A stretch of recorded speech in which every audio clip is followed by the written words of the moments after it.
ଅଜ୍ଞାନ ସମସ୍ତ ଦୁଃଖର କାରଣ ବୋଲି ବୁଝିବା ଓ ପ୍ରକୃତ ଜ୍ଞାନ ଚିରନ୍ତନ ସୁଖ ଦେବ ବୋଲି ଜାଣିଲେ ଜୀବନ ସଫଳ ହୋଇଯିବ। ସଂସାରରେ କୌଣସି ମନୁଷ୍ୟ କିମ୍ବା କୌଣସି ପ୍ରାଣୀ ଦୁଃଖ ଚାହେଁ ନା। ଦୁଃଖ କେବେ ନିକଟକୁ ନ ଆସୁ ଓ ପାଉଥିବା ସୁଖ ନିକଟରୁ ନ ଯାଉ ଏକଥା ସମସ୍ତେ ଚାହାନ୍ତି। ମାତ୍ର ପ୍ରତି ବ୍ୟକ୍ତି ଅନେକ ସମୟରେ ଦୁଃଖର ପରିସରକୁ ଆସେ ଓ କଷ୍ଟ ଅନୁଭବ କରେ, ପୁନଃ ସୁଖ ପାଇବା ପାଇଁ ପ୍ରଯତ୍ନ କରେ। ଏହି ଦୁଃଖର କାରଣ ବ୍ୟକ୍ତି ଜାଣିଗଲେ ସେ ଯଥାର୍ଥ ସୁଖ ପ୍ରାପ୍ତି କରିବାରେ ସମର୍ଥ ହୋଇଥାଏ। ପ୍ରତି ବ୍ୟକ୍ତିକୁ ଗର୍ଭ, ଜନ୍ମ, ବ୍ୟାଧି, ଜରା ରୂପକ ଦୁଃଖ କେବେ ପରିତ୍ୟାଗ କରେ ନାହିଁ। ସଂସାରରେ ଯିଏ ଜନ୍ମ ନେଇଛି ସେ ଏହି ଚାରିଟି ଦୁଃଖକୁ ଭୋଗ କରିବାକୁ ବାଧ୍ୟ। ମାତ୍ର ଅନେକ ସମୟରେ ବ୍ୟକ୍ତି ନିଜର ଅଜ୍ଞାନ କାରଣରୁ ଦୁଃଖକୁ ନିମନ୍ତ୍ରଣ କରେ। ମନୁଷ୍ୟ ଏହି ଦୁଃଖ ସମ୍ପର୍କରେ ଜାଣିଗଲେ ଏବଂ ସେଥିରୁ ନିବୃତ୍ତ ହେଲେ ସ୍ଥାୟୀ ସୁଖ ପାଇବାରେ ସମର୍ଥ ହୁଏ। ସଂସାରର ପ୍ରତ୍ୟେକ ବସ୍ତୁ ମୋତେ ଉପଯୋଗ ପାଇଁ ମିଳିଛି। ମୂଳ ଭୌତିକ ପଦାର୍ଥ ମାଟି, ପାଣି, ପବନ, ଅଗ୍ନି ଓ ଆକାଶ ପ୍ରଭୁ ମୋତେ ଜନ୍ମ ପୂର୍ବରୁ ଦେଇଛନ୍ତି। ଏହିସବୁ ପଦାର୍ଥର ଉପଯୋଗ ସହ ଜୀବନର ଲକ୍ଷ୍ୟକୁ ପାଇବା ପାଇଁ ମାତା, ପିତା, ଆଚାର୍ଯ୍ୟ ଓ ବିଦ୍ୱାନମାନଙ୍କର ସଙ୍ଗତି ବି ଦେଇଛନ୍ତି। ମୁଁ ସେମାନଙ୍କଠାରୁ ଶିକ୍ଷା ପାଇବି ଓ ଯଥାର୍ଥ ଭାବେ ସଂସାରରେ ବଞ୍ଚିବାର କଳା ଶିଖିବି। ଉପଯୋଗ ପାଇଁ ମିଳିଥିବା ପଦାର୍ଥକୁ ମୁଁ ମୋର ବୋଲି ଭାବିଲେ ଦୁଃଖ ନିଶ୍ଚିତ ହେବ। ମୋତେ ପରମେଶ୍ୱର ଶରୀର ଦେଇ ତା ପାଇଁ ମୋ ଆସିବା ପୂର୍ବରୁ ସବୁ ବ୍ୟବସ୍ଥା କରିଛନ୍ତି। ମୁଁ ନିଜର ବୁଦ୍ଧି ବଳରେ ସେହି ପଦାର୍ଥକୁ ବିନିଯୋଗ କରି ଶରୀର ରକ୍ଷା କରିବା ସହ ଜୀବନର ଲକ୍ଷ୍ୟକୁ ମଧ୍ୟ ସାଧନ କରିବି। ମନୁଷ୍ୟ ପ୍ରାୟ ପଦାର୍ଥରେ ସୁଖ ଅଛି ବୋଲି ଭାବି ବହୁ ବସ୍ତୁ ସଂଗ୍ରହ କରେ, ମାତ୍ର ସେ ଭୁଲିଯାଏ ଶରୀର ପରିବର୍ତ୍ତନ ସହ ପଦାର୍ଥର ଆକର୍ଷଣ ମଧ୍ୟ କମିଯାଏ। ଶିଶୁ ଦାଣ୍ଡରେ ଖେଳିବାକୁ ଭଲ ପାଏ, ମାତ୍ର ତାହା କଣ ଯୁବକ ଅବସ୍ଥାରେ ଭଲ ଲାଗେ? ତାହା ଦୁଃଖର କାରଣ ହୋଇଯାଏ। ଯୌବନ ସମୟରେ ଯାହା ଭଲ ଲାଗୁଥିଲା ତାହା ବୃଦ୍ଧ ଅବସ୍ଥାରେ ଭଲ ଲାଗୁନାହିଁ।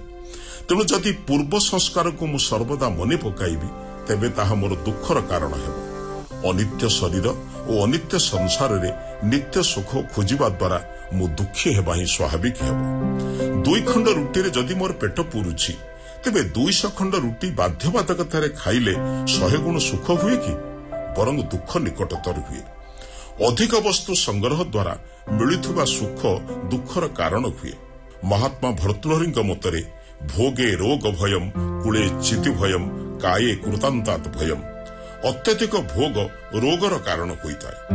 ପୁତ୍ର କନ୍ୟାମାନଙ୍କ ପାଇଁ ସମ୍ପତ୍ତି ଅଧିକ ସଞ୍ଚୟ କରିବା ଅପେକ୍ଷା ତାଙ୍କୁ ନିୟମିତ ସଂସ୍କାର ଦେବାରେ ପ୍ରଯତ୍ନ କଲେ ବୃଦ୍ଧ ଅବସ୍ଥାରେ ପୁତ୍ର ଓ ପୁତ୍ରବଧୂ ସଂସ୍କାର ଯୁକ୍ତ ହୋଇ ସେବା କରିବେ, ନଚେତ୍ ସମ୍ପତ୍ତି ମୋହରେ ଅନାଦର ମଧ୍ୟ କରିବେ।